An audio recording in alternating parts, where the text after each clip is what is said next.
Good morning everyone. दोस्तों आज है जनवरी 30, 2024। हम लोग करेंगे द हिंदू न्यूज़पेपर के एनालिसिस। मेरा नाम है सितेंद्र चौधरी और आज हम कौन कौन से टॉपिक यहाँ पे करेंगे। आज लिस्ट थोड़ी सी लंबी है तो काफ़ी बढ़िया टॉपिक रहने वाले हैं। Guarantee on the state government, ये बिल्कुल नया टॉपिक है। हम लोगों ने पहले इस टॉपिक के बारे में बात नहीं किया है, तो चाहे आप नए स्टूडेंट हो या पुराने स्टूडेंट हो, दोनों के लिए बहुत इंपॉर्टेंट होने वाला है। और ये टॉपिक मेंस और प्रीलिम्स दोनों के लिए ही यहाँ पे इंपॉर्टेंट है। उसके अलावा हमबोल्ट एनिग्मा के बारे में पढ़ेंगे। हमबोल्ट करंट जो होता है, ओशियन करंट, अगर आपने पढ़ा है एनसीईआरटी वगैरह से, आपको पता होगा हमबोल्ट करंट, जिसे पेरुवियन करंट भी कहते हैं, जो कोल्ड करंट होता है। तो हमबोल्ट जो थे, इन्होंने बायोडाइवर्सिटी या ओवरऑल डाइवर्सिटी के बारे में काफी कुछ बातें की थी। तो आज हम लोग इसी के बारे में पढ़ेंगे। ज्योग्राफी और एनवायरमेंट इकोलॉजी वाले सेक्शन इसको हम लोग कवर करेंगे। टेक्स्ट सेक्शन इसको हम लोग कवर करेंगे। और जो ये पहले वाला टॉपिक है, ये एक्चुअली कल हम लोगों ने इसको किया था और कल इसको एडिशनल आर्टिकल में डाला था। आज मैंने सोचा कि इसको कवर कर देते हैं क्योंकि थोड़ा इंपॉर्टेंट आर्टिकल है। कल समय की कमी की वजह से इसको हम लोग नहीं कर पाए थे। उसके अलावा मैरिजेबल एज को लेके जो लोकसभा के अंदर बिल इंट्रोड्यूस किया गया था, वो पार्लियामेंट्री कमेटी के पास गया हुआ था। अभी गवर्नमेंट ने पार्लियामेंट्री कमेटी की जो टाइम पीरियड था उसको एक्सटेंशन दे दिया है। तो उसके बारे में थोड़ा सा बात कर सकते हैं। रिपीटेड सा टॉपिक है तो ज़्यादा डिटेल में नहीं जाऊंगा। कि आपको पता है कि फीमेल की जो मैरिजेबल एज है वो 18 साल है और मेल की जो मैरिजेबल एज है वो 21 साल है। तो प्रपोजल ये था कि दोनों को बराबर कर दिया जाए। तो आर्टिकल में थोड़ा सा देखेंगे कि इसके क्या प्रोज हैं, क्या कॉन्स हैं, वो थोड़ा हम लोग यहाँ पे कवर करेंगे। तो उसके अलावा रिट्रीटिंग सेरेमनी के बारे में थोड़ा बात करेंगे, क्योंकि 26 जनवरी को जो रिपब्लिक डे होता है उसके 3 दिन के बाद यानी कि 29 जनवरी को रिट्रीटिंग सेरेमनी मनाई जाती है। ये क्या होती है, इसके बारे में बात करेंगे। उसके बाद राज्यसभा में इंडिया में जो है 56 सीट्स पे जो है राज्यसभा के अंदर इलेक्शन होने वाले हैं। तो थोड़ा उसके बारे में बात करेंगे, राज्यसभा और थोड़ा सा इलेक्शन प्रोसेस, राज्यसभा के जो मेंबर ऑफ पार्लियामेंट है वो कैसे इलेक्ट किए जाते हैं, उसके बारे में बात करेंगे। उसके अलावा एडिटोरियल दिया गया है एक ग्रोथ जीडीपी डेवलपमेंट के बारे में। हालांकि इसमें कुछ भी मुझे खास नया तो नहीं लगा, लेकिन थोड़ा रिवीजन हो सकता है। Growth GDP development, India as a socialist country, India as a democracy, हम लोग ज्यादातर आजकल जीडीपी के ऊपर फोकस क्यों कर रहे हैं, इनकम इनइक्वालिटी, कई सारे इश्यूज यहाँ पे थोड़ा थोड़ा टच किए गए हैं। तो एक ओवरऑल अंडरस्टैंडिंग के लिए एडिटोरियल अच्छा है, कर सकते हैं। ठीक है जी। चलो, एक छोटी सी अनाउंसमेंट है। हमारा करंट अफेयर का कोर्स हम लोग हर सैटरडे को करते हैं वीकेंड पे। आप भी ज्वाइन कर सकते हो। क्लासेस होती हैं 2.5 से 3, 3.5 घंटे की क्लासेस होती हैं, जिसमें पूरे वीक का करंट अफेयर हम लोग प्रीलिम्स और मेंस दोनों पर्सपेक्टिव से कवर करते हैं। क्योंकि आपको बहुत अच्छे से पता है 2 साल का करंट अफेयर आपको करना ही है। इसके बिना भैया कोई चारा नहीं है, चाहे प्रीलिम्स हो चाहे मेंस हो। तो ये क्यूआर कोड यहाँ पे दिया हुआ है, आप इसको स्कैन करके कोर्स को ज्वाइन कर सकते हैं। SC1000 अगर आप कोड अप्लाई करते हो तो मेरी तरफ से आपको 1000 रुपये का डिस्काउंट भी है। हालांकि ये जो व्हाट्सएप नंबर दिया हुआ, आप इससे भी पूरी इन्फॉर्मेशन ले सकते हो, चाहे हमारा फाउंडेशन कोर्स हो चाहे हमारा करंट अफेयर वाला कोर्स हो। ठीक है जी। चलिए जी, करते हैं शुरुआत। What are the RBI guideline on the state guarantees. ये है क्या, गारंटीज क्या होती हैं, स्टेट कैसे इन्वॉल्व होती हैं, आरबीआई ने क्या कहा है, उसके बारे में बात करेंगे। देख, गारंटी का मतलब क्या होता है। जैसे आप एक पर्सन हो, आप एक बैंक से, मान लो एसबीआई से पैसा लेने गए। ठीक है, आप क्रेडिट लेने गए, उन्होंने आपने कहा कि साहब मुझे जो है 1 लाख रुपए का लोन चाहिए। अब एसबीआई आपको फ्री में तो नहीं देगा। एसबीआई से बदले में क्या कहेगा कि भैया कुछ सिक्योरिटी दीजिए, है ना, कुछ गारंटी दीजिए। तो आप क्या करते हो, इसको गारंटी के रूप में कुछ ना कुछ देते हो, कुछ भी दे सकते हो, अपनी प्रॉपर्टी के पेपर, गोल्ड, कुछ भी दे सकते हो। तो ये एक तरह से गारंटी होती है। तो बैंक आपको इस गारंटी के बदले में 1 लाख रुपए यहां से दे देता है। एक यूजुअल प्रोसेस होता है, लाइक अ सिक्योरिटी, कोलेटरल जिसको बोलते हैं हम लोग। इन केस अगर आपने 1 लाख रुपए नहीं दिए तो आपकी जो एसबीआई बैंक है वो इस गारंटी का यूज कर सकता है, कोलेटरल सिक्योरिटी का यूज कर सकता है उसको रिकवर करने के लिए। ये एक बिल्कुल आम सी प्रोसीजर होता है। लेकिन लेकिन यहां पे जो स्टेट गारंटी की बात कर रहे हैं वो थोड़ा सा अलग है। अलग कैसे है, जैसे मान लो यहां पे कोई कंपनी है जिसका नाम है XYZ लिमिटेड। एक सरकारी कंपनी है, ठीक है। इसने एसबीआई से जो है, मान के चलिए, 100 करोड़ रुपीज का लोन लिया, राइट। लेकिन एसबीआई फ्री में तो नहीं देगा भाई। कोई ये मतलब कोई डोनेशन, कोई मतलब इस तरह से कोई आप उसको हेल्प तो नहीं कर रहे हो। ये तो सारी फाइनेंशियल ट्रांजैक्शंस होती हैं। तो एसबीआई आपको फ्री में नहीं देगा। एसबीआई इस कंपनी को बोलेगा कि आप मुझे कोई गारंटी दीजिए, आप मुझे कोई कोलेटरल सिक्योरिटी दीजिए। अब XYZ कंपनी क्या करेगी, क्योंकि ये स्टेट की सरकारी कंपनी है, तो ये इसको खुद कोई गोल्ड या ऐसा गारंटी देने की बजाय बीच में स्टेट गवर्नमेंट को इन्वॉल्व करेगी, वहां की कोई भी स्टेट गवर्नमेंट हो। ये स्टेट गवर्नमेंट इस बैंक को ये गारंटी देता है on the behalf of this company कि भैया मैं आपको ये 100 करोड़ रुपए रिटर्न करूंगा। 1 साल, 2 साल, 5 साल, 10 साल, जितना भी उसका पीरियड होता है, ये होती है स्टेट गारंटी। तो ये कंपनीज बैंक को डायरेक्टली कोई गारंटी नहीं दे रहे हैं, स्टेट गवर्नमेंट गारंटी दे रही है इस बैंक को on the behalf of that company. This is called state guarantee. इस कंपनी को मिल गया 100 करोड़, इसकी कोई जिम्मेदारी नहीं है, जिम्मेदारी सारी स्टेट गवर्नमेंट की है। पैसा भी आ गया, रिस्पॉन्सिबिलिटी भी नहीं है। इसीलिए जो सरकारी कंपनियां हैं बहुत सारी, वो काम नहीं करती हैं, क्योंकि उनके पास लाइबिलिटी तो है नहीं, है ना। पैसा देना तो नहीं है वापिस, आराम से पैसा मिल जाता है, स्टेट अपना उसको बाद में कुछ ना कुछ करता रहता है, कई बार एक्सटेंशन करता रहता है, सेंट्रल गवर्नमेंट से उधार लेके पैसा देता है। वो सब इशू होने की वजह से बर्डन बढ़ता चला जा रहा है, और हमारी जो स्टेबिलिटी थी वो भी कम हो रही है। तो यही बेसिकली इस पूरे आर्टिकल का क्रक्स है जो मैंने आपको यहाँ पे बताया है। तो मैटर यही है कि आरबीआई ने अभी एक रिपोर्ट इशू की, जिसमें उन्होंने ये कहा कि जो स्टेट गवर्नमेंट्स है, इनकी गारंटी लगातार बढ़ती चली जा रही है, जिसकी वजह से जो है इश्यूज क्रिएट हो गए हैं। ठीक है, फाइनेंशियल जो इंस्टीट्यूशंस हैं, they are becoming more unstable, ऐसा उन्होंने कहा है। एक आरबीआई का वर्किंग पेपर आया था। अब सब स्टेट गारंटी क्या होता है मैंने आपको बता ही दिया। इसके अंदर बेसिकली तीन आप मेन प्लेयर होते हैं। एक प्लेयर होता है बैंक, जिसे हम लोग क्रेडिटर कहते हैं। ठीक है। एक होता है यहाँ पे वो एंटिटी जिसके बिहाफ पे गारंटी ली गई है, जैसे हम लोग ने यहाँ पे XYZ कंपनी का नाम लिया, उसे बोलते हैं प्रिंसिपल डेटर, जिसने कर्जा लिया है। और एक होती है हमारी स्टेट गवर्नमेंट, उसे कहते हैं श्योरिटी। तो स्टेट गवर्नमेंट श्योरिटी हो गया, बैंक आपका क्रेडिटर हो गया, और वो कंपनी आपकी प्रिंसिपल डेटर हो गई। इसे टेक्निकल टर्म में ये नाम दिया गया है। तो स्टेट गवर्नमेंट ये जो गारंटी देती है, किसके बिहाफ पे देती है? जो स्टेट ओन्ड एंटरप्राइज होती हैं उनके द्वारा, अरे कहाँ भाग रहा है भाई, ठीक है, उनके द्वारा, cooperative institutions, urban local bodies, और दूसरी स्टेट ओन्ड एंटिटीज होती है, मतलब जो सरकारी होती है, प्राइवेट से कोई लेना देना नहीं है, इसका ध्यान रखना आपने। ठीक है। आरबीआई की रिपोर्ट क्या कहती है? 2023 में 9 लाख करोड़ रुपए की स्टेट गारंटी इंडिया में हो चुकी है। मजे की बात यह है, इन कंपनी को पैसा मिल जाता है, और कई बार स्टेट गवर्नमेंट इन कंपनी के थ्रू पैसा ले लेती है और उसे खुद यूज करती है। इससे मजे की बात यह है कि ये जो पैसा है जो गारंटी के रूप में दिया गया है, इसे बजट डॉक्यूमेंट के अंदर इंक्लूड नहीं किया जाता, इसे स्टेट गवर्नमेंट की फिजिकल डेफिसिट के अंदर इंक्लूड नहीं किया जाता। तो सिर्फ पैसा आ रहा है, पैसे जाने की कोई गारंटी नहीं है, और ना ही आपकी बैलेंस शीट खराब हो रही है। मजा ही मजा, एक तीर से दो शिकार हो रहे हैं, पैसा भी आ रहा है, बजट डेफिसिट भी नहीं बढ़ रहा है। इससे ज्यादा और क्या चाहिए? इसकी वजह से क्या होता है, बहुत सारा आउटफ्लो होता है कैश का। बैंकों से पैसा जा तो रहा है, डेट आपका इंक्रीज हो रहा है, लेकिन आपको नजर भी नहीं आ रहा है। मतलब सरकार को पता है, लेकिन जनता को बताने की जरूरत नहीं है कि देखो मेरे पास इतना पैसा आ गया। इससे नुकसान क्या हुआ? इससे नुकसान यह कि मोरल हजार्ड हो जाता है, कंपनी को टेंशन ही नहीं है, पैसा क्यों दे, सरकार अपने आप संभाल लेगी, हमें कोई दिक्कत नहीं है। तो इससे उनकी परफॉर्मेंस पे भी फर्क पड़ता है। ठीक, ये हो गया इसका इम्पैक्ट। अब आरबीआई कहता है कि क्या करें। ये एक प्रॉब्लम है जिसके बारे में ज्यादा बातचीत नहीं किया गया है पहले, लेकिन इसको सोल्व करने के लिए क्या करें, क्योंकि आने वाले फ्यूचर में ये बहुत दिक्कत देगा।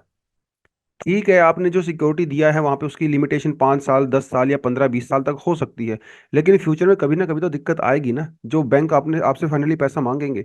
अब स्टेट गवर्नमेंट पैसा कहाँ से लाएगी? स्टेट गवर्नमेंट को पैसा लाने के लिए कहीं ना कहीं से तो जुगाड़ करना पड़ेगा, तो उसका कुछ ना कुछ रिवेन्यू होना चाहिए, तभी तो बैंकों को पैसा देगी। रिवेन्यू उनका कम होता चला जा रहा है, क्योंकि वो फ्री में रेवड़ी बांट रहे हैं। रिवेन्यू कम होता चला जा रहा है, कर्जा बढ़ता चला जा रहा है, तो एक दिन ऐसा आएगा वो स्टेट गवर्नमेंट फाइनेंशियली बैंक हो जाएगी। ऐसा हो सकता है, पंजाब इसके बहुत क्लोज है, बहुत क्लोज है। तो लेट्स सी फ्यूचर में क्या होगा, 5-10 साल अभी देखना रहेगा। खैर, आरबीआई ने क्या कहा, हम लोग क्या करें? आरबीआई ने कहा कि ये जो गारंटी है, पहले तो इसको प्रॉपर तरीके से डिफाइन करें, और फ्यूचर पेमेंट के लिए ऑब्लिगेशन रखें कि 5 साल आपने समय लिया है तो 5 साल में आप 100% उसको चुका दोगे, ऐसा उन्होंने कहा है। और ये जो गारंटी दी जाती है, ये प्रिंसिपल पे दी जाए और नॉर्मल इंटरेस्ट रेट पे दी जाए। ठीक है, एक उन्होंने ये कहा, और एक उन्होंने ये कहा कि जो प्राइवेट सेक्टर एंटिटीज हैं, वो जब एक्सटर्नल कमर्शियल बोरोविंग करती हैं, उसके ऊपर कोई गारंटी ना दी जाए। कई बार जैसे तमिलनाडु की सरकार ऐसा कर देती है, वेस्ट बंगाल की सरकार ने भी 1-2 बार ऐसा किया है, प्राइवेट सेक्टर एंटिटी ने जब विदेशों से पैसा उधार लिया है तो उसको गारंटी के रूप में दिया है। तो ये चीज बंद होनी चाहिए, ऐसा आरबीआई की रिपोर्ट में कहा गया है। उसके अलावा ये जो गारंटी दी जाती है पहले ही डिसाइड करें भैया कितने समय के लिए दे रहे हो, ठीक है, गारंटी के रूप में क्या एसेट आप दे रहे हो, ये पहले से डिसाइड हो, ये उन्होंने कहा। उसके अलावा उन्होंने ये कहा कि डायरेक्ट लाइबिलिटी, देखिए ऐसा होता है ना कहीं कि आप सीधा कोशिश मत करें गारंटी देने का, जब वो स्टेट की कंपनी बहुत ही खराब हालत में हो तब आप गारंटी के बारे में सोच सकते हो, ताकि उसकी प्रॉपर लाइबिलिटी बनी रहे, ऐसा उन्होंने कहा। दूसरा, ऐसी किसी कंपनी को भी आप गारंटी मत दें जो पास्ट में डिफॉल्ट हो चुकी हो, आपको नहीं देना चाहिए। उसके अलावा जो सरकार का रिवेन्यू रिसीट होता है उसके 5% से ज्यादा आप गारंटी मत दें। मान लो कि आपकी इनकम अगर 100 रुपए है और आप गारंटी 90 रुपीज की दे रहे हो, उसका तो कोई मतलब नहीं है, फिर आप बाकी खर्चा कहाँ करोगे। तो सिर्फ 100 रुपए अगर आपका रिवेन्यू है उसका 5 रुपए आप गारंटी के रूप में दे सकते हो, तो आपकी जो टोटल स्टेट की जीएसटी है, मतलब जीडीपी है, उसका 0.5% से ज्यादा नहीं होना चाहिए, ऐसा उन्होंने कहा है। और उन्होंने ये भी कहा आरबीआई की रिपोर्ट ने कि time to time state government ने कितने पैसे की गारंटी दी है इसका एक डॉक्यूमेंट जनता को बताएं, जो आपको वोट दे रहे हैं। इवन इसका एक डॉक्यूमेंट आप सेंट्रल गवर्नमेंट को भी बताएं, आरबीआई को भी दें, ये उन्होंने कहा है। और रिस्क को कम करने के लिए आप जो है टाइम टू टाइम अपनी जो ओब्लिगेशंस हैं उनको फुलफिल करें, उनको ऑनर करें, ये कुछ आरबीआई ने कहा है। हालांकि बड़ी ब्रॉड सी गाइडलाइंस हैं, अब इसके लिए कोई एग्जैक्टली आरबीआई ने कोई मतलब ऐसा कोई हार्ड, कोई फैक्चुअल टाइप का इंस्ट्रक्शन उनको दिया नहीं है, जो कि गवर्नमेंट की तरफ से ही आ सकता है। लेट्स सी वो क्या होगा उसमें। But yes, this is the topic of state guarantee. I think आपको समझ में आ गया स्टेट गारंटी क्या होता है। इसी के आसपास मिलता जुलता एक क्वेश्चन भी यूपीएससी में पूछा गया था 2016 में। There has been a persistent deficit budget year after year, which of the following actions can be taken by the government to reduce the deficit? कौन कौन से एक्शन लिए जा सकते हैं गवर्नमेंट के द्वारा डेफिसिट को रिड्यूस करने के लिए? Reducing revenue expenditure, introducing new welfare scheme, rationalising subsidies, expanding industries. भाई देखिए सीधी सी बात है, डेफिसिट का मतलब क्या होता है? आपकी जो इनकम है और आपका जो एक्सपेंडिचर है उसके बीच का डिफरेंस ही तो होता है। अगर एक्सपेंडिचर ज्यादा है और इनकम कम है तो इसका मतलब आपका डेफिसिट है। अगर इनकम ज्यादा है एक्सपेंडिचर कम है तो फिर आप सरप्लस में हो, मतलब आमदनी अठन्नी खर्चा रुपया है, तो डेफिसिट में अपने आप ही हो जाओगे। तो सब्सिडी बढ़ाने से या सब्सिडी कम करने से आपकी इनकम कम होती है ज्यादा होती है, इसके बारे में विचार करिए। न्यू वेलफेयर स्कीम्स लॉन्च करने से आपकी इनकम बढ़ती है या एक्सपेंडिचर बढ़ता है, इसके बारे में सोचिए। इंडस्ट्री जब आप एक्सपेंड करते हो उससे आपकी इनकम बढ़ेगी या एक्सपेंडिचर बढ़ेगा, इसके बारे में सोचिए। ये सारे फैक्टर सोचने के बाद जो है आप फाइंड आउट करिए कि which is the right answer. नीचे मुझे कमेंट सेक्शन में बता सकते हो। इजी क्वेश्चन है। अगर आपको इकोनॉमी के बेसिक्स क्लियर हैं और उसके बावजूद भी आपको अगर एक क्वेश्चन टफ लग रहा है तो फिर आपको थोड़ी स्ट्रेटेजी चेंज करनी पड़ेगी, क्योंकि क्वेश्चन ये इजी कैटेगरी में रखा जाएगा। यूपीएससी जिस तरह से सवाल पूछ रहा है आजकल, मतलब ये तो 2016 की बात मैं कर रहा हूँ, 8 साल पुरानी बात है, लेकिन अब के स्टैंडर्ड के हिसाब से ये क्वेश्चन इजी कैटेगरी में रखा जा सकता है, क्योंकि बेसिक इकोनॉमी की अंडरस्टैंडिंग से इसको आराम से सोल्व किया जा सकता है। अगर नहीं किया जा रहा है तो थोड़ा सा अपनी स्ट्रेटेजी को चेंज करें, अपने सोर्सेज को चेंज कर सकते हैं।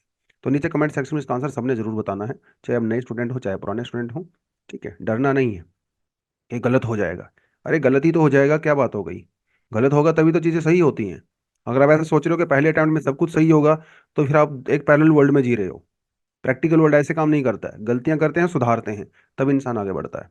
चलिए जी, what is Humboldt enigma and what does it mean for India? India वाला कॉन्टेक्स्ट हालांकि इसमें बहुत ज्यादा नहीं दिया गया है, एक दो एग्जांपल दिए गए हैं जस्ट, लेकिन थोड़ा आपको मैं बताता चलता हूँ क्या है। आपने एक करंट सुना होगा जिसे हम लोग कहते हैं कोल्ड करंट, हम्बोल्ट करंट या पेरुवियन करंट इसको कहते हैं।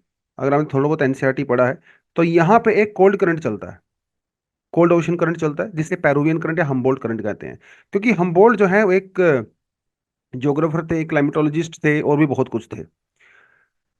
हम्बोल्ट ने एक बात बोली बायोडाइवर्सिटी के बारे में। देखिए हमें बायोडाइवर्सिटी के बारे में एक चीज पहले से पता है, दैट इन जनरल, मैं इन जनरल की बात कर रहा हूं, क्योंकि इन जनरल जब आप बात करते हो तो इसका मतलब ये होता है कि वहां पे कुछ एक्सेप्शंस हो सकती हैं।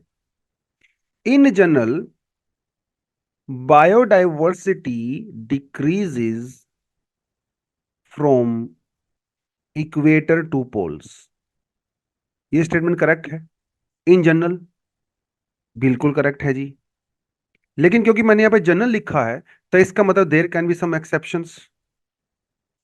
अगर एक्सेप्शंस ना होती तो फिर वो लिखता always biodiversity decreases from equator to poles. लेकिन कुछ चेंजेस यहाँ पे हो सकते हैं, कुछ एक्सेप्शंस यहाँ पे हो सकते हैं। कैसे होते हैं थोड़ा आपको मैं आइडिया दे देता हूँ। अगर आपने थोड़ा बहुत ज्योग्राफी पढ़ा है तो फिर तो आपको आइडिया होगा ही। ये हमारी अर्थ है, ये हमारा इक्वेटर है, ये हमारे पोल्स हैं। ट्रॉपिक ऑफ कैंसर है, ट्रॉपिक ऑफ कैप्रिकॉर्न है, ये हमारे पोलर लैटिट्यूड्स हैं। ठीक है, 66.5, 66.5। तो ये 23.5 हो गया tropic of cancer, tropic of Capricorn 66.5, Arctic circle 66.5, Antarctic circle. ठीक है, दिस इज इजी। इक्वेटर के ऊपर हमेशा हाई टेम्परेचर रहता है, हाई रेनफॉल भी होता है। और इक्वेटर के ऊपर जो क्लाइमेटिक कंडीशंस हैं मिलियंस ऑफ ईयर से दे आर ऑलमोस्ट सेम। ठीक है, स्टेबल क्लाइमेट है। एक तो यहाँ पे सीजन्स नहीं होते, सर्दी और गर्मियां नहीं होती हैं, ना यहाँ पे आइसेज आया। तो एक स्टेबल क्लाइमेट है। Stable climate, high temperature, high rainfall होने की वजह से यहाँ पे बायोडाइवर्सिटी बहुत हाई है। लेकिन पोलर रीजन में temperature is very very low. अब क्योंकि लो टेम्परेचर है तो अबंडेंट लाइफ को सपोर्ट नहीं कर सकता, रेनफॉल इज ऑलमोस्ट नेग्लिजिबल, तो अबंडेंट लाइफ को सपोर्ट नहीं कर सकता। इसी वजह से यहाँ पे बायोडाइवर्सिटी जो है लो होती है। ये एक जनरल ट्रेंड होता है। तो अगर आप लैटिट्यूड वाइज जाओगे तो आप कह सकते हो कि बायोडाइवर्सिटी इक्वेटर से पोल्स की तरफ डिक्रीज होती है। आसान सी सिंपल सी स्टेटमेंट है, लेकिन इसका एक हल्का सा ऑल्टरनेटिव भी नजर आता है। मतलब यहां पे कुछ एक्सेप्शंस हैं। यही बिहेवियर आपको माउंटेन पे भी देखने को मिलता है। जब आप माउंटेन पे ऊपर जाते हो तो बायोडाइवर्सिटी रिड्यूस होती है। ठीक है, जब आप बॉटम से टॉप की तरफ जाते हो तो बायोडाइवर्सिटी रिड्यूस होती है। ये एक ट्रेंड देखा गया है, क्योंकि बॉटम में क्या होता है, हाई टेम्परेचर होता है और हाई रेनफॉल होता है। और जैसे जैसे ऊपर जाते हो टेम्परेचर जो है रिड्यूस होता है, रेनफॉल रिड्यूस होता है। अगर रेनफॉल वगैरह, रेनफॉल तो वहाँ पे होता ही नहीं, प्रेसिपिटेशन होती है तो स्नोफॉल वगैरह की फॉर्म में होती है। इसकी वजह से माउंटेन पे भी बायोडाइवर्सिटी रिड्यूस होती है जब नीचे से ऊपर की तरफ जाते हो। ये दो सिंपल से फैक्टर हैं, ये शायद आपको समझ में आ गए होंगे। और आपने थोड़ा बहुत एनसीईआरटी पढ़ा है तो आपको पहले से इसकी समझ होगी। बट एनीवेज, ये उन्होंने कहा। तो हम्बोल्ट ने ये कहा कि जो बायोडाइवर्सिटी है उसको कई सारे फैक्टर इन्फ्लुएंस करते हैं, जैसे टेम्परेचर, ऑब्वियसली, ऑल्टीट्यूड, अभी माउंटेन हम लोगों ने देखा, ह्यूमिडिटी, ह्यूमिडिटी को आप रेनफॉल से कनेक्ट कर सकते हो। ये सारे फैक्टर हैं जिसकी वजह से वहां की बायोडाइवर्सिटी इंपैक्ट होती है। उसके अलावा माउंटेन पे भी बायोडाइवर्सिटी इंपैक्ट होती है। तो लैटिट्यूड के अलावा माउंटेन भी बहुत इंपॉर्टेंट रोल यहां पे प्ले करती हैं। तो ये हम्बोल्ट ने कहा। तो हम्बोल्ट का मतलब, ये हम्बोल्ट एनिग्मा का मतलब होता है link between biodiversity and mountains. ठीक है, माउंटेन पे जैसे जैसे ऊपर जाते हो बायोडाइवर्सिटी रिड्यूस होती है। यस, क्यों होती है? ट्रॉपिकल एरियाज, यानी कि जो ट्रॉपिक ऑफ कैंसर कैप्रिकॉर्न के बीच में होते हैं ट्रॉपिकल एरिया कहते हैं। ट्रॉपिकल एरिया में बायोडाइवर्सिटी हाई क्यों होती है?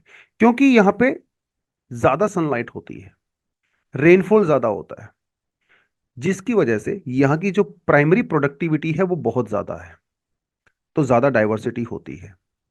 ये उन्होंने कहा। तो जैसे जैसे आप ट्रॉपिक से पोल्स की तरफ जाते हो बायोडाइवर्सिटी डिक्रीज होती है, जैसे आप माउंटेन पे जाते हो तो बायोडाइवर्सिटी डिक्रीज होती है। इसका मतलब यह हुआ कि हाई लेटीट्यूड पे भी अगर कोई माउंटेन है वहां की डाइवर्सिटी हाई हो सकती है, क्योंकि माउंटेन्स एक एक्सेप्शन है इस बायोडाइवर्सिटी में। तो लेटीट्यूड वाइज बायोडाइवर्सिटी अलग बिहेव कर रही है और ऑल्टीट्यूड वाइज बायोडाइवर्सिटी अलग बिहेव कर रही है। राइट? तो ट्रोपिक्स जब हम लोग कंसीडर करते हैं बायोडाइवर्सिटी, दोनों फैक्टर आपको कंसीडर करने पड़ेंगे, लैटिट्यूड वाला भी और ऑल्टीट्यूड वाला भी। ऐसा उन्होंने कहा है। और इन्होंने एक एग्जांपल भी दिया है। एक चिम्ब्राजो, माउंट चिम्ब्राजो एक माउंटेन है इक्वेडोर के अंदर, साउथ अमेरिका में एंडीज के अंदर पड़ती है। माउंट चिम्ब्राजो बिल्कुल इक्वेटर के ऊपर पड़ती है। इक्वेटर पे होने के बावजूद भी माउंट चिम्ब्राजो की जो डाइवर्सिटी है वो ऐसी है जैसी वो इक्वेटर से पोल्स की तरफ होती है। माउंट चिम्ब्राजो के टॉप पे आपको स्नो कवर्ड पीक्स मिलेंगे, माउंट चिम्ब्राजो के बॉटम पे आपको ट्रॉपिकल रेन फॉरेस्ट मिलेंगे। जबकि वो इक्वेटर पे है, उसके बावजूद भी वहां पे स्नोफॉल होता है हायर पीक्स पे। बहुत कम डाइवर्सिटी है। ऐसे ही माउंट किलिमंजारो का एग्जांपल दे सकते हो अफ्रीका के अंदर, वो भी सेम है। तो ये इन्होंने इस कॉन्टेक्स्ट में कहा है। अब इंडिया के कॉन्टेक्स्ट में क्या बात चल रही है, देखिए, अगर हम लोग इंडिया की बात करें तो हमें ये अच्छे से पता है कि भैया ट्रॉपिक ऑफ कैंसर जो है वो इंडिया के मिडिल में से पास होता है। तो ये तो ट्रॉपिकल एरिया हो गए, और जब आप ऊपर जाते हो तो आपके सब ट्रॉपिकल या टेम्परेट एरियाज हो गए। हम क्या कहते हैं, हम कहते हैं कि मैक्सिमम डाइवर्सिटी ट्रॉपिक्स में है। ट्रॉपिक से जैसे आप ऊपर जाते हो डाइवर्सिटी कम हो जाती है। इंडिया के केस में ये फ्लोप हो गया। अगर उस लॉजिक के हिसाब से जाएं तो मध्य प्रदेश, छत्तीसगढ़, महाराष्ट्र, यहाँ पे डाइवर्सिटी ज्यादा होनी चाहिए थी, क्योंकि ये तो ट्रॉपिक्स में पड़ते हैं, जैसा हमबोल्ट ने कहा था। लेकिन ऐसा तो नहीं है। हमारे ईस्टर्न हिमालय में डाइवर्सिटी ज्यादा है, जो कि ट्रॉपिक ऑफ कैंसर से ऊपर पड़ता है। तो ये तो एक्सेप्शन हो गई। तो ये कहना कि डाइवर्सिटी इक्वेटर से पोल्स की तरफ रिड्यूस होती है, this is not true every time. There can be exceptions when you consider mountains. और ईस्टर्न जब इंडिया की आप बात करते हो तो यहां पे माउंटेनियस रीजन होने के साथ साथ यहां पे रेनफॉल भी बहुत हाई होता है, राइट। जबकि अगर आप वेस्टर्न घाट को कंसिडर करें तो ये तो हाई डाइवर्सिटी एरिया है ना, और डाइवर्सिटी हॉटस्पॉट भी है। उसके बावजूद भी ईस्टर्न हिमालय के अंदर डाइवर्सिटी काफी ज्यादा है। क्यों है? It's a factor of temperature, altitude, humidity. Temperature high है, यस। ऑल्टीट्यूड हाई है, यस। और ह्यूमिडिटी भी हाई है, हाई रेनफॉल होता है, राइट। उसकी वजह से डाइवर्सिटी वहां पे ज्यादा होती है, ऐसा इन्होंने कहा है। तो कौन से ऐसे फैक्टर हैं जिससे डाइवर्सिटी इंपैक्ट होती है? अब सवाल ये है ओवरऑल, ठीक है, इसके अंदर यूजली दो फैक्टर होते हैं बायोडाइवर्सिटी को इंपैक्ट करने के। वैसे मैं आपको बता ही चुका हूं इनडायरेक्टली। पहला फैक्टर होता है उस पर्टिकुलर जगह की जियोलॉजिकल प्रोसेस, वो कब अपलिफ्ट हुआ, ठीक है, या सबसाइड हुआ। जब कोई पर्टिकुलर लैंड मास अपलिफ्ट होता है या नया लैंड मास बनता है, किसी भी तरीके से बन सकता है, वोल्केनिक इरप्शन वगैरह भी हो सकते हैं, तो वहां पे नए नए स्पीसीज आते हैं, लाइफ जनरेट होती है, ठीक है। इसका मतलब वहां पे लाइफ पैदा हुई, जिसे हम लोग क्रेडल कहते हैं। जहां पे लाइफ पैदा होती है तो उसे हम क्रेडल कह सकते हैं। जैसे ईस्ट अफ्रीका को कहा जाता है क्रेडल ऑफ ह्यूमैनिटी, क्योंकि वहां से इंसान जो है होमोसेपियंस वहां से निकले। तो जब नया लैंड मास बनेगा तो वहां से हम लोग क्रेडल कहेंगे, क्योंकि लैंड मास बनने के बाद ही तो लाइफ शुरू होगी वहां पे, उससे पहले तो नहीं थी। उसके बावजूद एक बार आपका क्रेडल शुरू हो गया, फिर रोल आता है क्लाइमेट का। क्लाइमेट जितना स्टेबल होगा वहां पे बायोडाइवर्सिटी उतनी ही मैच्योर होगी। क्लाइमेट अनस्टेबल होगा तो मैच्योर उतनी मैच्योरिटी नहीं आ पाएगी। इसे कहते हैं म्यूजियम, जिसकी वजह से डाइवर्सिटी डिसाइड होती है। जैसे इक्वेटर, क्लाइमेट स्टेबल है तो वहां पे डाइवर्सिटी ज्यादा है। तो मतलब म्यूजियम के अंदर जैसे हम लोग अलग अलग तरह की चीजें रखते हैं, तो एक ऐसे इक्वेटर के ऊपर अलग अलग तरह के जो है ऑर्गेनिजम्स रखे जा सकते हैं, तो उसे म्यूजियम कह रहे हैं। दो चीजें हैं, एक है क्रेडल और एक है म्यूजियम। क्रेडल बनता है लैंडफॉर्म की जनरेशन की वजह से, म्यूजियम बनता है वहां पे क्लाइमेटिक कंडीशंस डिफरेंट होने की वजह से, स्टेबल होने की वजह से। ये दो चीजें हमने ध्यान रखनी है। तो माउंट चिम्ब्राजो का एग्जांपल जैसा कि मैंने आपको दिया, आप वो दे सकते हो। इसके अंदर एक छोटी सी चीज और है जिसे हम लोग कहते हैं coastal tropical sky islands. Western Ghat के अंदर पड़ता है, जिसका नाम है शोला स्काई आइलैंड। क्या इसका मतलब क्या होता है? इसका मतलब कुछ इस तरह से समझें आप। जैसे ये प्लेन एरिया है, ये मैं हटा देता हूं, ठीक है। जैसे आप समझिए ये प्लेन एरिया है, यहां पे भी प्लेन एरिया है, और बीच में जो है एक माउंटेन है। तो ये प्लेन एरिया के अंदर जो क्लाइमेट है वो अलग तरह से रिएक्ट करेगा, और इस माउंटेन पे जो है वो अलग तरह से रिएक्ट करेगा। माउंटेन पे डाइवर्सिटी ज्यादा होगी, नीचे से आप ऊपर की तरफ जाते हो, प्लेन्स में शायद उतनी नहीं होगी। ऐसा वेस्टर्न घाट के अंदर देखा गया है, जिसे शोला स्काई आइलैंड कहते हैं। इस ये एक स्काई आइलैंड है, बेसिकली इसे स्काई आइलैंड का नाम दिया गया है। यहां पे जो बर्ड डाइवर्सिटी है वो बहुत ज्यादा है, बर्ड डाइवर्सिटी बहुत ज्यादा है, क्योंकि ये आइसोलेटेड है।